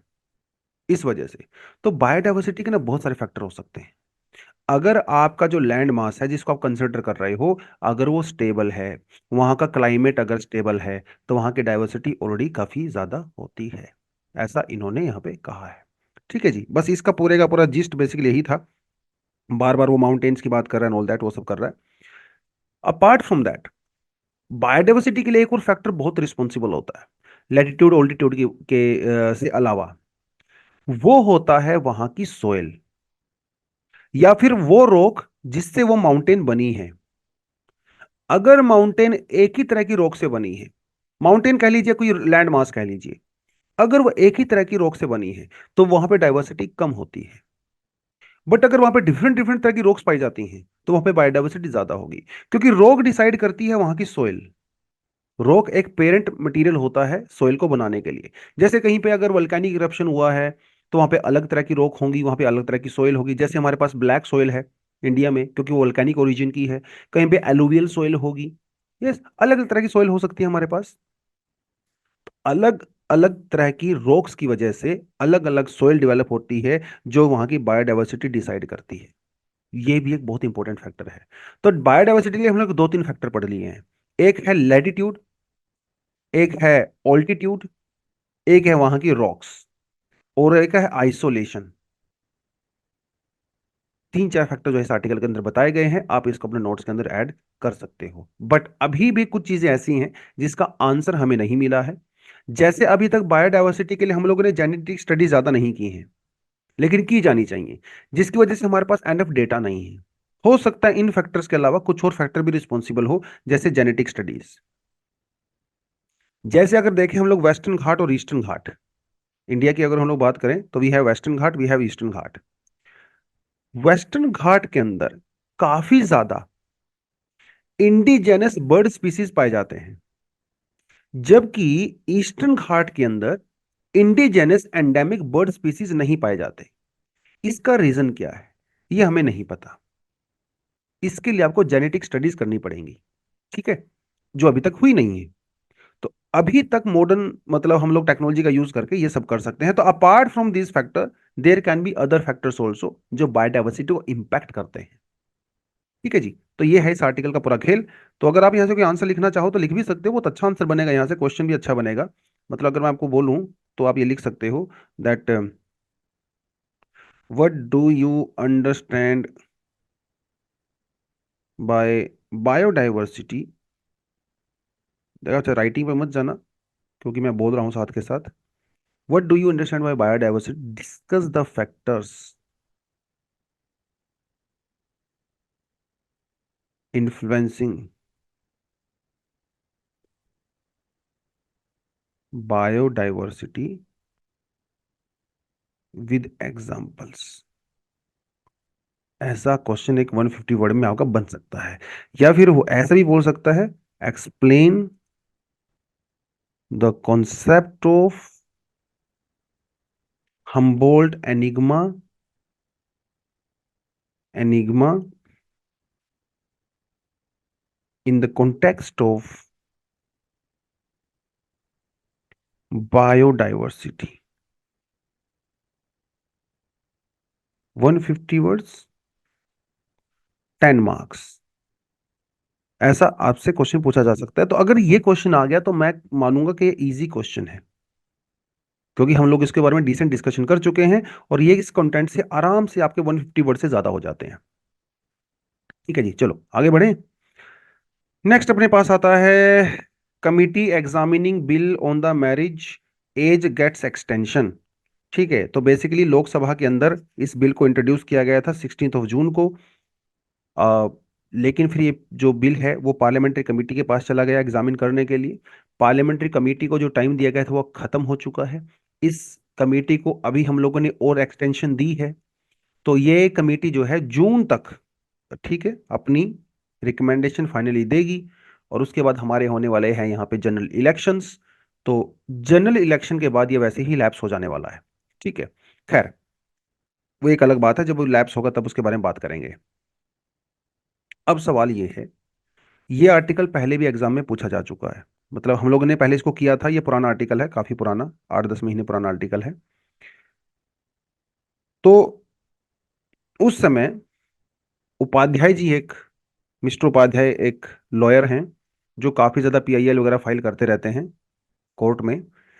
तो इन्होंने एक पीआईएल फाइल किया कोर्ट में, और इन्होंने कहा कोर्ट से कि साहब, आप जो मैरिजेबल एज है वीमेन के लिए, उसको 18 से 21 साल कर दीजिए, क्योंकि मैन की जो एज है वो 21 साल है। कोर्ट ने इनको जो है एक डांट लगाई, और कोर्ट ने कहा कि भाई सारी चीजें कोर्ट डिसाइड नहीं कर सकता। Parliament is also equally the custodian of the constitution. तो एग्जाम में अगर क्वेश्चन आ जाए स्टेटमेंट से, ठीक है, which of the following is the custodian of the constitution, तब क्या कहोगे? Supreme court, supreme court, president of India, और पार्लियामेंट ऑल्सो। पार्लियामेंट भी कॉन्स्टिट्यूशन की कस्टोडियन है। ये किसने कहा? सुप्रीम कोर्ट ने कहा है। तो ध्यान रखना है, बहुत सिंपल स्टेटमेंट है, लेकिन ये बहुत अच्छा क्वेश्चन बन सकता है यहां से। जैसे सवाल आ गया कि भाई जो राइट टू वोट है वो क्या फंडामेंटल राइट है, कॉन्स्टिट्यूशनल राइट है, उस तरह से सवाल आएगा यहां से। Parliament is also the equally custodian of the constitution, it is said bye supreme court. तो कोर्ट ने कहा कि भाई सिर्फ मेरे ऊपर डिपेंड मत करें, पार्लियामेंट इसके लिए कानून बना सकती है, तो मैं इसके लिए डिसाइड नहीं करूंगा। तो उनके जो पीआईएल को यहाँ पे जो है रिजेक्ट कर दिया गया। 1978 से पहले जो मैरिजेबल एज थी वो गर्ल्स की 15 साल थी और बॉयज की 18 साल थी, जिसको बाद में इंक्रीज करके गर्ल्स की को 18 साल कर दिया गया और बॉयज की 21 साल कर दिया गया। ये बेसिकली एक एस्पेक्ट है। तो गवर्नमेंट ने भी बिल इंट्रोड्यूस कर दिया जोश जोश में, और खूब उसको प्रचार किया गया खूब सारा, कि हम लोग लड़कियों की एज 21 साल कर देंगे एंड ऑल दैट। हालांकि हमारे देश में मोस्टली जो वीमेन ऑर्गेनाइजेशंस हैं वो इसको अपोज कर रही हैं कि जो मैरिजेबल एज है वो 18 साल नहीं, ऐसी ही रहनी चाहिए, 21 साल नहीं होनी चाहिए। उसके अपने अपने रीजन हैं। अब सवाल ये उठता है, देखिए इंडिया में ऑलरेडी 25% से ज्यादा महिलाएं जो 18 से 29 साल की हैं, उनकी मैरिजेबल एज जो है 18 साल से कम में शादी हुई थी। अगर आप सारी वीमेन को कंसिडर कर लोगे, अप टू 60 ईयर्स मान के चलो, तो ये आंकड़ा जो है 30% से ज्यादा जाता है। 30 से लेके 32% वीमेन की इंडिया में ऑलरेडी शादी 18 साल से कम होती है। तो इसका मतलब ये इलीगल है। भैया ये तो तब है जब मैरिजेबल 18 साल है, तब ये हालत है। अगर मैरिजेबल 21 साल आपने कर दिया, तो ये आंकड़ा जो है आपका कम से कम 40 से 45% जा सकता है। तो जो लोग अपनी लड़कियों की शादी का वेट 18 साल तक नहीं कर सकते, क्या आपको लगता है 21 साल तक वेट करेंगे? नहीं। और ये फेलियर सिर्फ कल्चर का नहीं है, सिर्फ सोसाइटी का नहीं है, ये फेलियर सरकार का भी है। कैसे? लड़कियां, आपके गांव में स्कूल सिर्फ 10th स्टैंडर्ड तक का स्कूल है, 12th स्टैंडर्ड तक का स्कूल ही नहीं है, मान के चलो 12th स्टैंडर्ड तक का भी है। आपने लड़की को 12वीं पास करवाया, उसकी एज होगी 17 साल। अभी आपके आसपास 50 किलोमीटर पे कोई कॉलेज है ही नहीं। तो जब कॉलेज ही नहीं है, तब लड़कियों को तो नहीं पढ़ाओगे। सोसाइटी ऐसी ही है हमारी, क्या करें? राइट, आप आउट ऑफ द बॉक्स जाके तो नहीं पढ़ा सकते। तो जब कॉलेज ही नहीं है और मार्केट में 12th के बेसिस पे जॉब्स ही नहीं है, तो लड़की को घर बैठा के क्या करोगे, ऐसा लोग सोचते हैं। तो क्या आप 17 साल से 21 साल होने का वेट करोगे उसका 4 साल? तो लोगों को लगता है कि क्यों ना शादी ही कर दें, अपॉर्चुनिटी तो है नहीं। एक तो बड़ी बात ये हो गई। दूसरी बात, कॉलेज में पढ़ाने का पैसा नहीं है। अगर कॉलेज है भी तो पैसा नहीं है, क्योंकि गरीबी बहुत है देश में। हमें तो अपने आसपास लगता है गरीबी नहीं है, लेकिन एक्चुअली में देश में बहुत ही ज्यादा गरीबी है। अगर किसी ऐसे एरिया में जब चले गए तो पैसे ही नहीं है तो आप पढ़ा नहीं पाओगे, अपॉर्चुनिटी आपके पास नहीं है। ये किसका फेलियर है? ये सरकार का फेलियर है। स्कूल नहीं है, कॉलेज नहीं है, सरकार का फेलियर है, जिसकी वजह से चाइल्ड मैरिज हो रही है। और मान के चलो आपने कॉलेज भी पढ़ लिया, स्कूल भी पढ़ लिया, तो जॉब्स नहीं है, क्या ही करोगे पढ़ के भी, ऐसा भी लोग सोचते हैं। तो जो जॉब्स ही नहीं है तो शादी कर देते हैं। तो गवर्नमेंट का भी इसमें फेलियर है, अगर चाइल्ड मैरिज हो रही है तो बहुत ज्यादा, सिर्फ लोगों का कसूर नहीं है। राइट। तो इसके क्या प्रोज हो सकते हैं, क्या कॉन्स हो सकते हैं? सरकार का ये कहना है, कुछ ऑर्गेनाइजेशंस का ये कहना है, अगर हम लोग मैरिजेबल 21 साल कर देंगे तो इससे एजुकेशन अपॉर्चुनिटी जो है लड़कियों को ज्यादा मिलेगी, वो हायर एजुकेशन के लिए जा सकती हैं, ऐसा उनका मानना है। इससे मैटरनल मोर्टेलिटी रेट कम होगा, जो कि ऑब्वियसली भी होगा। अगर आप 15-16 साल में शादी किसी की कर रहे हो तो बच्ची होती है, मेंटली फिजिकली बहुत मैच्योर होते नहीं है, तो मैटरनल मोर्टेलिटी के चांसेस ज्यादा बढ़ जाते हैं। मेंटल हेल्थ इश्यूज जो है वो कम होंगे, क्योंकि आप मैच्योर होते हो 21-22 साल में जब आपकी शादी होती है। जेंडर न्यूट्रलिटी बढ़ेगा इससे, अभी मेल और फीमेल के बीच में डिफरेंस है, बराबर हो जाएंगे दोनों। ठीक है। और जब आप पढ़ लिख लेते हो, ज्यादा मैच्योर हो जाते हो आप, फाइनेंशियल इंडिपेंडेंस भी आपको मिलती है। ठीक है, ऐसा उन्होंने कहा है। ये जो प्रोज है, कौन्स भी हैं इसके, कौन सी बारे में ऑलरेडी मेरे ख्याल से हम लोग ठीक ठाक बात कर चुके हैं। कानून बनाने से भैया कुछ नहीं होता। अरे कानून तो 18 साल का भी है ना, तो क्या देश में 18 साल से कम शादियां नहीं होती क्या? तो 21 साल कानून करने से क्या वो गारंटी है कि वो 21 साल से कम शादियां नहीं होंगी? कोई गारंटी नहीं है। तो कानून बनाने से कुछ नहीं होता, इम्प्लीमेंटेशन प्रॉपर करिए। अब वाला कानून है उसी की इम्प्लीमेंटेशन प्रॉपर नहीं होती है, 21 साल बाद आप भूल ही जाइए। Yes, less freedom to girls and families can control it. Yes, in 2018 law commission recommended lowering the minimum age for the man from 21 to 18। अब सोच के देखिए, लॉ कमीशन तो कुछ और ही कह रहा है। वो कह रहा है भैया लड़कों की शादी 21 से 18 साल कम कर दो, और ये बढ़ाने की बात यहाँ पे कर रहे हैं। तो ये कुछ इश्यूज यहाँ पे हैं। तो कोई एविडेंस नहीं है कि 18 से 21 साल करने से जो है शादियां नहीं होंगी। सारा खेल इंप्लीमेंटेशन का है। तो ये इसके कुछ प्रोज हैं, ये इसके कुछ कॉन्स हैं। पुराना टॉपिक है इसलिए हम बहुत ज्यादा इसकी डेप्थ में नहीं जाएंगे। चलिए जी, setting sun evocative tunes set the mood. 29 जनवरी को बीटिंग रिट्रीटिंग सेरेमनी होती है। 26 जनवरी को रिपब्लिक डे पे सेलिब्रेशन होता है। तो ये जो बीटिंग रिट्रीटिंग सेरेमनी है, इसका मतलब होता है कि भैया जो रिपब्लिक डे की फेस्टिविटीज थी अभी वो खत्म हो गई है, इसके बाद कोई और फंक्शन नहीं होगा। ये किया जाता है कहाँ पे? विजय पथ पे किया जाता है। ध्यान देना है। पहले इसको वॉच सेटिंग कहते थे। देखिए क्या होता है ना, पुराने जमाने में जब जब लड़ाइयां होती थी, वॉर्स होते थे, तो शाम के टाइम में युद्ध बंद कर दिए जाते थे। ठीक है। आपने महाभारत में भी सुना होगा, शाम को जब सन सेट होता था तो शंख बजता था, तो अपने अपने जो है वो युद्ध रोक दिया करते थे। रात को जो घायल लोग होते थे उनकी देखभाल की जाती थी, खाना वाना खाया जाता था, सोया जाता था, अगले दिन आप सुबह आके फिर से लड़ाइयाँ करते थे। ये यूरोप के अंदर भी होता था। तो पहले इसे इवनिंग गन जब होती थी तो कहते थे कि भैया आज का युद्ध यहीं पे समाप्त करते हैं। तो युद्ध जब समाप्त होता है तो उसके लिए जो सेरेमनी की जाती थी उसे हम लोग वॉच सेटिंग कहते थे, जो कि सनसेट के टाइम पे होता था। ठीक है, फायरिंग वगैरह रोक दी जाती थी। बाद में जो है ये एक जनरल सा ट्रेंड बन गया, और इस तरह के जो फेस्टिवल होते हैं वो इसको यहाँ पे इस तरह से इसको हम लोग परफॉर्म करने लगे। तो जब रिपब्लिक डे स्टार्ट होता है तो 1950s में हम लोगों ने भी इसको स्टार्ट किया, जब एलिजाबेथ टू और प्रिंस फिलिप जब इंडिया में उन्होंने विजिट किया। इंडिपेंडेंस के बाद, इंडिपेंडेंस तो पहले से करते ही थे, इंडिपेंडेंस के बाद जब उन्होंने यहाँ पे शुरू किया तो Jawaharlal Nehru ji was the prime minister. तो तब हम लोगों ने इंडिया में भी ये रिट्रीटिंग सेरेमनी, एक तरह के सिंबॉलिक था वो, कि ब्रिटिश रूल इंडिया में खत्म हो गया है, तो हम लोग सेलिब्रेट करने के लिए ये यूज करने लगे 1950 से। ठीक है, इसमें हमारी मिलिट्री, नेवी और आर्मी तीनों के जो बैंड होते हैं, म्यूजिक बैंड होते हैं, वो परफॉर्म करते हैं, अलग अलग गाने बजाए जाते हैं। विजय चौक पे जो है इसको किया जाता है। पाइप बैंड्स होते हैं हमारी आर्मी वगैरह के। ठीक है। 2016 में पहली बार दिल्ली पुलिस का बैंड भी यहाँ पे इंट्रोड्यूस हुआ, और सीएपीएफ का बैंड भी यहाँ पे इंट्रोड्यूस हुआ बीटिंग सेरेमनी में। पहले यहाँ पे इंडियन सॉन्ग्स के अलावा जो है कुछ विदेशी सॉन्ग्स भी बजाए जाते थे, लेकिन जो नई गवर्नमेंट इसने कहा भैया विदेशी सॉन्ग्स को बंद करिए, हो गया बहुत, अब हम लोग सिर्फ इंडियन सॉन्ग्स पे ही चलाएंगे। और आज के टाइम पे सिर्फ इंडियन सॉन्ग्स, ठीक है, उन्हीं के ऊपर ट्यून्स बजाई जाती हैं। और सबसे एंड में बजाया जाता है ए मेरे वतन के लोगो, या नेशनल एंथम।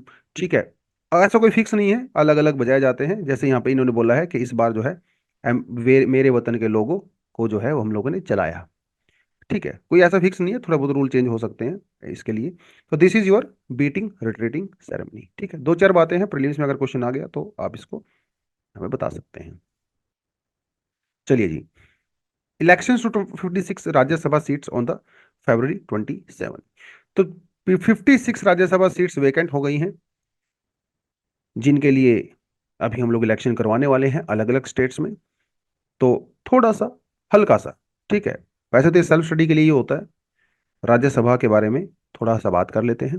राज्यसभा को अपर हाउस बोलते हैं, आपको बहुत अच्छे से पता है, बॉडी और एल्डर्स भी इसको कहा जाता है ब्रिटिश टर्म में। 1918 के अंदर जब मोंटेन चेम्सफोर्ड रिफॉर्म इंडिया में किए गए थे तो राज्यसभा को उस समय ओरिजिनेट किया गया था, और उसको कहा जाता था काउंसिल ऑफ स्टेट्स। ठीक है, काउंसिल ऑफ स्टेट्स। बाद में जब गवर्नमेंट ऑफ इंडिया एक्ट 1919 और 21 आया तो उसके हिसाब से हम इसको चलाने लगे। एक्स ऑफिशियो प्रेसिडेंट कौन होते थे? Governor general. आज के टर्म में एक्स ऑफिशियो प्रेसिडेंट कौन होते हैं? हमारे वाइस प्रेसिडेंट। ये तो छोटी छोटी बातें आपको पता ही है, ये ज्यादा इंपॉर्टेंट है। अच्छा, राज्यसभा को अपर हाउस क्यों बोलते हैं, लोअर हाउस क्यों नहीं बोलते? इसका एक रीजन है कि राज्यसभा परमानेंट होती है, लोकसभा परमानेंट नहीं होती है। राइट। कंडीशन क्या है कंपोजिशन ऑफ राज्यसभा की? 250 मेंबर होते हैं, 238 मेंबर जो है इनडायरेक्टली इलेक्ट किए जाते हैं, 12 मेंबर जो है प्रेसिडेंट के द्वारा नॉमिनेट किए जाते हैं। राइट। इलेक्शन की प्रोसेस जो कि आज के आर्टिकल का मेन काम है, ये सब तो आपको लक्ष्मीकांत में मिल ही जाएगा। ठीक है, और उन्हें पढ़ा भी होगा शायद। ये वाला जो आर्टिकल है वो आज के आर्टिकल से रिलेटेड है, करंट अफेयर का पार्ट है। तो ये जो 56 मेंबर्स चुने जाएंगे मेंबर ऑफ पार्लियामेंट राज्यसभा से, ये कौन सा प्रोसीजर फॉलो करते हैं? देखिए, जब हम लोकसभा के लिए मेंबर ऑफ पार्लियामेंट को इलेक्ट करते हैं, उसके लिए हमारे देश में डायरेक्ट इलेक्शंस होते हैं। आप मैं लोग जो 18 साल से ऊपर हैं वो सब वोट करते हैं, ईवीएम मशीन का हम लोग यूज करते हैं। ठीक है, ये एक नॉर्मल प्रोसीजर है, डायरेक्ट इलेक्शन बोलते हैं। लेकिन जो राज्यसभा के मेंबर ऑफ पार्लियामेंट चुने जाते हैं, उसके लिए डायरेक्ट इलेक्शन नहीं होता, उसके लिए इनडायरेक्ट इलेक्शन होता है। हम वोट नहीं करते हैं, जो एमएलए होते हैं स्टेट लेजिस्लेटिव असेंबलीज में, वो लोग वोट करते हैं। और एमएलए को कौन वोट करते हैं? हम करते हैं। हम इलेक्ट करते हैं एमएलए को, एमएलए इलेक्ट करते हैं राज्यसभा के मेंबर ऑफ पार्लियामेंट को। तो हमारा रोल भी इंपॉर्टेंट है इसमें, ऑफ कोर्स। और एक स्टेट के अंदर कितनी सीट्स होंगी राज्यसभा की, ये डिसाइड होता है उसकी पॉपुलेशन पे। ठीक है, जैसे यूपी है, ऑफ कोर्स ज्यादा पॉपुलेशन है, महाराष्ट्र है ज्यादा है, तो उसके वहां पे जो मेंबर ऑफ पार्लियामेंट है राज्यसभा में वो भी ज्यादा आएंगे। तो डायरेक्ट इलेक्शन ना होने की बजाय यहां पे एक अलग सिस्टम फॉलो किया जाता है, जिसे कहते हैं proportional representation with the single transferable vote system. इसे हम लोग प्रेसिडेंट के इलेक्शन के लिए भी चूज करते हैं। और नीचे कमेंट सेक्शन में बताओ और कौन से ऐसे इलेक्शंस हैं या कौन सी ऐसी कॉन्स्टिट्यूशनल बॉडीज हैं, सीट्स हैं, जिसके लिए हम लोग इस इलेक्शन प्रोसीजर को फॉलो करते हैं अपार्ट फ्रॉम प्रेसिडेंट। ये आपका सवाल है, कमेंट सेक्शन में आपको मुझे बताना है। एमएलए के जो वोट वो जब देते हैं एमएलए, उनकी वोट सिर्फ एक ही बार काउंट होती है, ऐसा इन्होंने बताया। ठीक है। In this system MLA do not vote for each seat. ठीक है, अब मान लो 4 कैंडिडेट हैं, क्या प्रोसीजर होता है? अच्छा, पहली बात तो यहाँ पे जो एमएलए को वोट करना होता है वो सीक्रेट वोटिंग नहीं होती है। जैसे हम लोग ईवीएम में वोट करते हैं तो सीक्रेट वोटिंग होती है, हम लोग किसी को बताना तो नहीं पड़ता कि मैंने किस फलाने ढिमकाने को जो वोट दिया है। लेकिन एमएलए को बताना पड़ता है। और यहाँ पे जो वोटिंग होती है ईवीएम का यूज करके नहीं होती है, बैलेट पेपर का यूज करके होती है, आज भी, पुराने जमाने से। और एक एमएलए को बताना पड़ता है अपनी पार्टी को कि भाई साहब आप किसको वोट दे रहे हो। लेकिन जो इंडिपेंडेंट एमएलए हैं उनको बताने की जरूरत नहीं है, वो सीक्रेट बैलेट वोटिंग कर सकते हैं। अब जैसे मान लो यहाँ पे 4 मेंबर हैं जो इलेक्शन में खड़े हैं, ए बी सी डी, और यहाँ पे आप हो और आप एक एमएलए हो।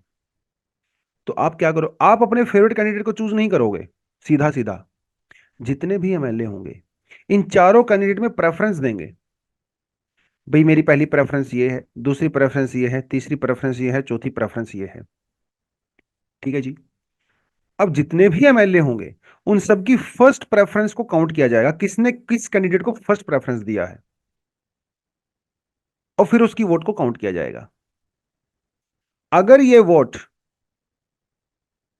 50% से ज्यादा हो जाती है तो ये इस कैंडिडेट को हम लोग विनर डिक्लेयर कर देते हैं। तो यहां पे first pass the post system वाला सिस्टम नहीं होता है कि जिसको सबसे ज्यादा वोट मिली उसको विनर कर दो, नहीं नहीं। यहां पे आपको 50% से ज्यादा सीट्स लेनी पड़ती हैं, तभी जो है आपको विनर काउंट होते हो। तो win to win a candidate should get a required number of votes which is known as the quota। इतनी वोट इनको मिलनी जरूरी होती है। इसके लिए फॉर्मूला क्या होता है? Total number of the votes divided by number of the Rajya Sabha seats plus one and plus one. ये एक फॉर्मूला होता है। तो number of votes divided by number of Rajya Sabha seats plus one और प्लस वन, ये फॉर्मूला होता है। ठीक है। और एक कैंडिडेट को कितनी सीट्स की रिक्वायरमेंट होती है? The total number of the votes required for a candidate in the case is number of votes divided by 100 divided by vacancies +1 और टोटल का +1। इतनी वोट्स आपको रिक्वायर्ड होती हैं, आपको जीत मिल जाएगी। ठीक है, ये होता है प्रोसीजर राज्यसभा के मेंबर ऑफ पार्लियामेंट को इलेक्ट करने का। ठीक है जी, आपको क्या इसके अंदर जाने की जरूरत है इतनी डिटेलिंग में? My answer is yes. जिस तरह से यूपीएससी क्वेश्चन पूछ रहा है, इस तरह के सवाल आपसे पूछे जा सकते हैं, मेंस में भी पूछे जा सकते हैं। सीधा सीधा क्वेश्चन आ सकता है मेंस में कि describe the process of choosing electing Rajya Sabha member of parliament, ऐसा पूछा जा सकता है। तो ये पूरा कंटेंट आपको वहां पे इस तरह से लिखना रहेगा। यहां पे एक यूपीएससी का क्वेश्चन भी पूछा गया है, who among the following is not directly participating in the election of the president? इसका आंसर मुझे नीचे कमेंट सेक्शन में चाहिए। ठीक है जी, चलो आगे बढ़े। आगे हमारा आता है एडिटोरियल, और एडिटोरियल बात करता है ग्रोथ की। ठीक है, देखिए हम आर्टिकल वैसे हम लोग पहले ही कर चुके हैं कई बार, जिसमें मैंने आपको एक्सप्लेन किया था भैया ग्रोथ और डेवलपमेंट के बारे में। तो इसका मतलब होता है यूजुअली जीडीपी, और जीडीपी आपको पता है क्वांटिटेटिव होती है, क्वांटिटेटिव होती है। तो जीडीपी का मतलब होता है या ग्रोथ का मतलब होता है आउटपुट बेस्ड। ये आउटपुट बेस्ड होता है कि कितना पैसा आपने कमाया, कितने प्रोडक्ट्स आपने बनाए और कितने प्रोडक्ट्स आपने बेचे। तो ये पैसे की बात करता है। GDP talks about the output that your economy is producing each year, that is the meaning of GDP. लेकिन जीडीपी को ये कोई फर्क नहीं पड़ता कि आपने जो प्रोडक्ट प्रोड्यूस किए हैं, आपने जो आउटपुट प्रोड्यूस किया है, क्या आपने इसको डिफोरेस्टेशन से किया है? जीडीपी को इस बात से कोई फर्क नहीं पड़ता। जीडीपी को इस बात से कोई फर्क नहीं पड़ता कि भैया वहां पे वीमेन स्टेटस क्या है। जीडीपी को इस बात से कोई फर्क नहीं पड़ता कि वहां पे जो इनकम डिस्ट्रीब्यूशन है वो कैसा है। जीडीपी को इस बात से कोई फर्क नहीं पड़ता वहां पे हेल्थ इंडिकेटर्स क्या हैं। इसको जीडीपी से कोई लेना देना नहीं है। ये काम डेवलपमेंट का होता है। वहां पे एजुकेशन का लेवल क्या है, वीमेन स्टेटस क्या है, हेल्थ स्टेटस क्या है, इनकम डिस्ट्रीब्यूशन क्या है, डिफोरेस्टेशन, एनवायरमेंट, वो सब डेवलपमेंट से मतलब है। आर्टिकल ये कहता है कि हम लोग ग्रोथ के लिए पागल हुए जा रहे हैं, डेवलपमेंट के बारे में कोई बात ही नहीं कर रहा है। अभी वर्ल्ड इकोनॉमिक फोरम के प्रेसिडेंट ने ये कहा कि India is on the way to be a 10 trillion economy in the making, ऐसा उन्होंने कहा। तो फोकस किसके ऊपर हो रहा है? पैसा। इवन इंडिया के चीफ मिनिस्टर साहब ने यूपी के और तमिलनाडु ने कहा कि हम लोग अपने अपने स्टेट्स की इकोनॉमी को जल्दी ही $1 ट्रिलियन इकोनॉमी बना देंगे। तो सारा पैसा किसके ऊपर है? फोकस पैसे के ऊपर है। हमारे प्राइम मिनिस्टर साहब का यह कहना है कि 2024 तक इंडिया को हम लोग $5 ट्रिलियन इकोनॉमी बना देंगे। पैसा, फोकस किसके ऊपर है? पैसे के ऊपर है। क्या इनमें से कोई भी चीफ मिनिस्टर या president prime minister income inequality के बारे में बात कर रहे हैं? नो। इनकम डिस्ट्रीब्यूशन के बारे में बात कर रहे हैं? नो। इक्वल अपॉर्चुनिटी के बारे में बात कर रहे हैं? नो। हेल्थ के बारे में बात कर रहे हैं? नो। सारा फोकस किसके ऊपर है? पैसा। ये दिक्कत है। जबकि हम एक डेमोक्रेसी के अंदर ऐसा नहीं होना चाहिए। हम लोग सोशलिस्ट इकोनॉमी है, वेलफेयर इकोनॉमी है। आज उत्तर प्रदेश और तमिलनाडु की बात करें तो दोनों जगह पे जो इकोनॉमिक मॉडल है बिल्कुल डिफरेंट है, लेकिन एक चीज कॉमन है, पैसा। पैसा। तो इन्होंने ये कहा कि पैसा, देखो पैसा जरूरी है, इसमें कोई डाउट नहीं है, लेकिन सिर्फ पैसे के चक्कर में आप लोग बाकी इंडिकेटर्स को नहीं भूल सकते। अब हो सकता है कि इकोनॉमी में 100 लोग हों, 100 में से 5 लोग ऐसे हों जो बहुत ही ज्यादा रिच हों, और 95 लोग हों जो बहुत ज्यादा पुअर हों। पॉसिबिलिटी तो है। तो 5 लोगों की जब इनकम बढ़ेगी तो ओवरऑल इनकम तो बढ़ रही है, लेकिन क्या ये जो गरीब लोग हैं इनकी इनकम बढ़ रही है क्या? ये बहुत बड़ा सवाल है जो एक डेमोक्रेसी में पूछा जाना चाहिए। लेकिन ये कहना कि ऐसा हो नहीं रहा है, ऐसा नहीं हो रहा है। तो कुछ डेटा वगैरह इन्होंने शो करने की यहाँ पे कोशिश की है। ठीक है, और वो डेटा बेसिकली, और इन्होंने कहा कि ये प्रॉब्लम कोई नई नहीं है, 1980s के बाद ये प्रॉब्लम शुरू हो चुकी थी, जब हम लोगों ने अपनी इकोनॉमी को धीरे धीरे ओपन करना शुरू किया था। फिर बाद में जब लिबरलाइजेशन रिफॉर्म किए गए तो ये प्रॉब्लम जो है और ज़्यादा बढ़ती चली गई। हालांकि हमारे पास प्रॉपर डेटा नहीं है इसके लिए, क्योंकि सरकार इसके लिए कोई डेटा वगैरह रिलीज नहीं करती है, बट फिर भी अगर वर्ल्ड इकोनॉमिक इनइक्वालिटी रिपोर्ट की बात करें 2022 की। तो उन्होंने इंडिया के बारे में कहा है, India is a poor country with affluent elite. India एक गरीब देश है, लेकिन कुछ लोग इंडिया में ऐसे हैं जो बहुत ही ज्यादा इलीट हैं, जो 5 करोड़ की गाड़ियां चला रहे हैं। 5 करोड़ की। कुछ लोग ऐसे हैं जिनके पैरों में चप्पल भी नहीं है। इंडिया एक ऐसा कंट्री है, बहुत ही ज्यादा कंट्रास्ट का कंट्री है हमारा देश। और गांव को अगर हम लोग देखें, वो आपको रियल पिक्चर दिखाएगा। गांव की बात करें तो इनका कहना है कि जो ग्रोथ है बहुत अनइक्वल है। हालांकि हमारे पास प्रॉपर डेटा नहीं है, बट स्टिल अगर हम लोग लेबर ब्यूरो का डेटा भी देखें, जो कि गवर्नमेंट का डेटा है, इसके अंदर साफ साफ पता चलता है कि इनकम इनक्वालिटी इंडिया में बढ़ी है। अब आपने पता होगा कि 2-3 दिन पहले हम लोगों ने किया था कि एसबीआई ने एक डेटा रिलीज किया था जिसमें गिनी कोफिशिएंट इंडिया में रिड्यूस हो रहा है। लेकिन एसबीआई ने जो वो डेटा किया था वो सिर्फ इनकम टैक्स रिकॉर्ड को चेक किया था। लेकिन जो लेबर ब्यूरो का जो डेटा होता है वो इनकम टैक्स रिकॉर्ड को नहीं देखता, वो लेबर को देखता है। लेबर, ठीक है, एग्रीकल्चर लेबर की बात करता है वो ज्यादा, नॉर्मल वर्कफोर्स की बात करता है। तो इनका कहना है, और यहाँ पे भी बहुत बड़ा क्रिटिसिज्म है। क्रिटिसिज्म ये है कि लेबर ब्यूरो का जो डेटा है ना, उसके अंदर वीमेन डेटा इंक्लूड नहीं है, सिर्फ मेन का डेटा इंक्लूड है।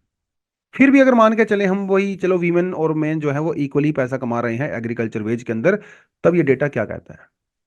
डेटा कहता है कि अगर इन्फ्लेशन के साथ एडजस्ट किया जाए over a period of time, agriculture जो लेबर है वो हल्की सी इंक्रीज हुई है, ऐसा इनका कहना है।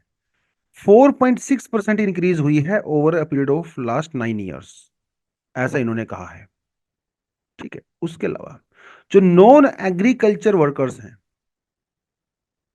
जो कंस्ट्रक्शन वर्कर्स हैं, इनकी जो इनकम है वो एक्चुअली रिड्यूस हुई है। इनकी इनकम एक्चुअली रिड्यूस हुई है। एग्रीकल्चर लेबरर्स की हल्की सी इंक्रीज हुई है, नॉन एग्रीकल्चर वर्कर्स की रिड्यूस हुई है। इंडिया में जो टोटल वर्कफोर्स है, 51.7% रूरल एरिया में एम्प्लॉयड है, जिसमें से लगभग 70% जो है नॉन एग्रीकल्चर में है। मतलब नॉन एग्रीकल्चर इनकम रिड्यूस हुई है, एग्रीकल्चर हल्की सी इंप्रूव हुई है। इसका मतलब यह हुआ कि इंडिया की टोटल 35% वर्कफोर्स की रियल इनकम जो है वो रिड्यूस हुई है, 2014 के बाद बढ़ी ही नहीं है। यह है रियल पिक्चर, यह है रियल पिक्चर। 635% इंडिया के जो टोटल वर्कफोर्स है उसकी इनकम 2014 के बाद स्टैग्नेंट है। ठीक है, हो सकता है आपकी सैलरी पहले 10,000 थी, अभी आपकी सैलरी 15,000 नजर आ रही है, लेकिन इन्फ्लेशन भी तो बढ़ रहा है ना, उससे ज्यादा बढ़ रहा है इन्फ्लेशन। स्टैग्नेंट हो गई है, ऐसा इनका कहना है। ठीक है, और ये लेबर फोर्स ब्यूरो का डेटा है। तो हम लोग सिर्फ रियल पर कैपिटा इनकम की बात नहीं करेंगे। ठीक है, हम लोग लोअर इनकम की बात करते हैं, ओवरऑल इनकम की बात करते हैं, एग्रीकल्चर नॉन एग्रीकल्चर की बात करते हैं। Over a period of 2014 to 23, real per capita income in India has increase by 37%, but for agriculture purpose this increase is only 5%। Non agriculture तो आप छोड़ ही दीजिए, वो तो स्टेगनेंट है। एग्रीकल्चर में भी सिर्फ 5% बढ़ी है, जबकि ओवरऑल 37% बढ़ी है। इसका मतलब वो लोग जो सैलरीड हैं उनकी इनकम जो है थोड़ी बढ़ी है, एग्रीकल्चर वालों की सिर्फ 5% बढ़ी है, नॉन एग्रीकल्चर वालों की जो गांव में रहते हैं उनकी तो बढ़ी ही नहीं है। लेकिन इनइक्वालिटी मैटर करती है। इनइक्वालिटी मैटर करती है पुअर के लिए भी और रिच के लिए भी, दोनों के लिए मैटर करती है। क्योंकि अगर पुअर की इनकम नहीं बढ़ रही है तो इससे हो क्या रहा है? इससे सोसाइटी के अंदर जो ट्रस्ट है वो डेफिसिट बढ़ रहा है। ट्रस्ट डेफिसिट बढ़ रहा है, आप एक दूसरे के ऊपर भरोसा ही नहीं कर पा रहे हो, सोशल फैब्रिक टूट रहा है, मेंटल हेल्थ डिसऑर्डर होता है, इससे वायलेंस भी होता है। और इस वायलेंस से रिच लोग भी इम्यून नहीं है। अगर आप ये सोच रहे हो कि भैया आप तो अलग कॉलोनी में रहते हो, आपकी कॉलोनी का तो गेट है, भूल जाइए, आप सुरक्षित नहीं हो। अगर पुअर सुरक्षित नहीं है तो ये बात माननी पड़ेगी आपको। और रिच लोग और पुअर लोगों के एस्पिरेशन भी अलग अलग होते हैं। जैसे अगर आप रिच की बात करें या मिडिल इनकम की बात करें, अपर मिडिल इनकम जो ग्रुप्स हैं उनकी बात करें, तो वो कहते हैं कि देखो यार हमारी बेसिक नीड्स तो पूरी हो चुकी हैं, राइट, रोटी कपड़ा मकान की तो टेंशन नहीं है। तो जब सरकार कहती है स्वच्छ भारत मिशन, तो जो मिडिल इनकम है, मिडिल ग्रुप हैं, अबव मिडिल इनकम ग्रुप्स हैं, या बहुत इलीट ग्रुप हैं, वो कहते हैं हाँ हाँ हमें क्लीन टॉयलेट चाहिए, क्लीन पब्लिक स्पेस चाहिए, क्लीन एयरपोर्ट चाहिए, क्लीन बस स्टैंड चाहिए, क्लीन सड़कें चाहिए। वो तो बात ही करेंगे क्योंकि उनकी बेसिक चीजें तो पूरी हो चुकी हैं। लेकिन जो गरीब आदमी है, उसको इन चीजों से ज्यादा जरूरत जो है किसी और चीज की है ना। उसको तो पेट में खाना चाहिए, उसे छत चाहिए अपने सर के ऊपर, बच्चों के लिए एक डिसेंट सी एजुकेशन चाहिए, जब वो बीमार हो जाए तो उसको बेसिक सी हेल्थ फैसिलिटीज चाहिए। उसको स्वच्छ भारत से कोई लेना देना नहीं है, उसको वेस्ट मैनेजमेंट से कोई लेना देना नहीं है, क्योंकि इसकी बेसिक जरूरतें ही पूरी नहीं हो रही हैं। तो पहले बेसिक चीजें जरूरी पूरी कीजिए। इनकम डिस्ट्रीब्यूशन, जो इनकम इनइक्वालिटी इतनी ज्यादा बढ़ गई है उसको एड्रेस करिए, क्योंकि डेमोक्रेसी होने के नाते हमारी ड्यूटी भी है। यस, हमारा कंट्री एक वेलफेयर स्टेट है, और इस वेलफेयर का मतलब ये नहीं है कि आप फ्री में चीजें बांटते रहिए। इसका मतलब यह है कि उनके लिए अपॉर्चुनिटी क्रिएट कीजिए।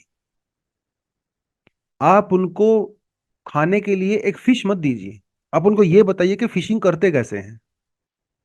फ्री में रेवड़ी बांटने की बजाय आप उनको काम धंधा दीजिए, ताकि लॉन्ग टर्म के लिए वो एंश्योर हो सके, उनकी सेल्फ रिस्पेक्ट इंप्रूव हो सके, वो डिग्निटी के साथ लाइफ जी सके। फ्री में राशन तो दे दिया आपने, पेट आपने शायद उनका भर भी दिया होगा, वो भूख से नहीं मर रहे होंगे, लेकिन क्या वो डिग्निफाइड लाइफ है? फ्री में जब चीजें बांट रहे हो, और आप 80 करोड़ लोगों को फ्री में अगर अनाज दे रहे हो 2024 में, तो इसका मतलब आप खुद मानते हो कि आपके देश में 80 करोड़ लोगों के पास इतना भी जुगाड़ नहीं है कि वो खाना खा सके खुद के पैसा अर्न करके। तो ये गवर्नमेंट का खुद का फेलियर ही है बेसिकली। राइट। तो ये कुछ बातें इस आर्टिकल में की गई हैं which is very critical to the government. हालांकि इसके काउंटर आर्गुमेंट्स भी डेफिनेटली हो सकते हैं और हैं भी। और लेकिन जो बालकृष्णन जी हैं वो इकोनॉमिस्ट हैं, तो एक इकोनॉमिस्ट की नज़र से बात करते हैं, और गवर्नमेंट की पॉलिसीज को क्रिटिकल एनालिसिस करते हैं, जो कि डेमोक्रेसी के अंदर होना भी चाहिए। अगर सिर्फ अच्छी अच्छी बातों पे बात करेंगे तो फिर हम लोग अलग ही दुनिया में चले जाएंगे। तो एक अलग साइड भी देखने की जरूरत है। ठीक है, चेक और बैलेंस डेमोक्रेसी में बहुत जरूरी है। तो ये अपनी ड्यूटी कर रहे हैं, बहुत बढ़िया बात है। ठीक है, सबको अपनी ड्यूटी करनी चाहिए। तो मेरे ख्याल से आज के लिए काफ़ी है। ठीक है, कुछ एडिशनल आर्टिकल हैं, इसमें से एक आर्टिकल है जो आप डेफिनेटली पढ़ सकते हो, ये वाला, improving battery technology for the speedy EV adoption. ये वाला आर्टिकल आप डेफिनेटली पढ़ें, टेक्स्ट सेक्शन में दिया हुआ है। उसके अलावा ये भी आप पढ़ सकते हो, नो डाउट, हालांकि ये तो रिपीटेड सही है, जजेस की इंडिपेंडेंस को लेके है, फेयरनेस को लेके है। तो कोशिश करेंगे इनमें से एक आधा आर्टिकल हम लोग अलग भी कवर कर लें, टाइम लगेगा तो। बाकी आज के लिए इतना ही है। Thank you very much, all the best, जय हिंद, जय जवान, जय किसान।